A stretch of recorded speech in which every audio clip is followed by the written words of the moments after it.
دعاؤں سے فرانس کا مسئلہ حل نہیں ہوگا۔ حضرت سعد کے بارے میں حضور نے فرمایا یا اللہ سعد دی ہر دعا قبول کرنی۔ حضرت علاء الحضرمی دے بارے صحابہ کہندے نے سی او جنا کوئی نہیں ویکھیا اور میں جدوں بھی سمندر تے چلن دی واری آئی دریا آ گئے تے حضرت علاء الحضرمی بغیر کشتی تو چل پیا دریا تے جدوں دعا منگی اللہ کولوں تے دعا قبول کیتی، بارشاں نہیں ہو رہی، علاء الحضرمی نے ہاتھ چک کے دعا بارش شروع ہو گئی۔ فرمایا تیسری اساں انہاں گل اے ویکھی جدوں آپ جہاد کردے شہید ہو گئے ایک علاقے تے اسی انہاں نوں دفن کر دتا، اسے جگہ ہی دفن کر دتا جتھے شہید ہو گئے تے جدوں اسی مٹی پا کے ہٹے تے کہندے نے ایک صحابی دا بٹوا وچ ڈگ پیا قبر دے، بس اسی مٹی پا کے ہٹے تے انہاں کہا جناب اے میرا بٹوا ڈگ پیا، کہندے نے اسی پھر قبر کھولی، اس وقفے دے دوران قبر وچ علاء الحضرمی موجود کوئی نہیں سن۔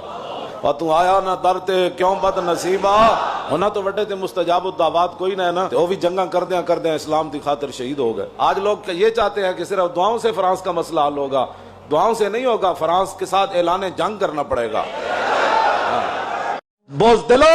جو دین کی ترجمانی نہیں ہوتی تو پھر ایسے لوگوں کو میدان میں لاؤ جو دین کی ترجمانی کر سکے۔ دین کے لبادے بھی اوڑے ہوئے اور جناب بڑے بڑے جبے اور دستارے بھی تم نے پہنی ہوئی ہیں اور حضور کی عزت پر بات نہیں کر سکتے تم، اور تمہاری یہ عزتیں کس کے لیے ہیں؟ سنو، یہ سارے بہت سارے لوگوں کے مرید ہوتے ہیں اور میرے بارے میں پھر کہتے ہیں آپ نے ہمارے پیر کے بارے میں تو پیر فقیر کے بارے میں بات کرتے ہی نہیں ہوں۔ داتا صاحب کتنے بڑے پیر ہیں، داتا صاحب نے پتا کیا لکھا؟ ولی کی ساری زندگی نبی کے ایک سانس کے برابر نہیں ہے۔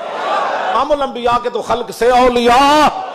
جب حضور دی عزت دی گل آوے تے پھر کھڑا کوئی نہ ہوئے، پھر وہ پیر ہے، پھر اپنی جانا بچائے تے اپنے جناب ادارے بچائے تے اپنے خانقاہاں بچائے۔ رسول اللہ کی تو سانس کی بھی کروڑوں حصے کرو نا، پھر بھی اس کی ساری زندگی اس کے برابر نہیں ہو سکتی۔ یہ تو داتا صاحب نے صرف انبیاء کی بات لکھی ہے، تم نے تو اللہ اکبر کو دہشت گردی قرار دیا، چار طرف اذان دینے والے کو تم مؤذنین کو پر پرچے کاٹے، قیامت والے دن بھی مؤذن کی گردن سب سے اونچی ہوگی۔ ہم نے ان کو ہتھکڑیاں لگا کر کوٹوں میں پیش کیا، جی یہ مؤذن ہے جی، کہتے ہیں جی اس نے چاروں طرف اذان پڑھی تھی۔ جب تم نے اذانوں کو اور درود شریف کو اور محفل میلاد کو، تاجدار ختم نبوت کے جلسے کو اور لبیک یا رسول اللہ کے نعرے کو دہشت گرد قرار دیا، تو آج جاؤ نا امن کی بات کرو، وہاں سے ٹرمپ کو سمجھاؤ نا، کس نے کہا تھا یہود انود کی جنٹیاں کرو؟ کیوں جی وہ جب تمہارے یار نہیں ہو سکتے، نے یار ان کو بنایا کیوں؟ وہ سورہ انفال اور توبہ تو وہ نکال گیا پرویز مشرف، جہاں سے بچے مجاہد پیدا ہوتے تھے، محمد بن قاسم پیدا ہوتے تھے، جوانے خوش گلے رنگین کلاہے، نگاہ اونچوں شیراں بے پناہے، مال کہندا مسلمان ایڈے ایڈے شیر جڑے قرب دے قلعے ہوتے، صرف صلاح الدین ایوبی تے نور الدین جفا پا کے جدوں ملے سن نا، خالی صلاح الدین مصر وچ واپس جان لگا تے قرب دے قلعے ہوتے صلیبی اور عیسائی فوجی، یہ منظر ویکھ کے کئی جناب انہاں دے ہارٹ اٹیک ہو گئے، انہاں کہا اتنے وڈے تے اتنے سونے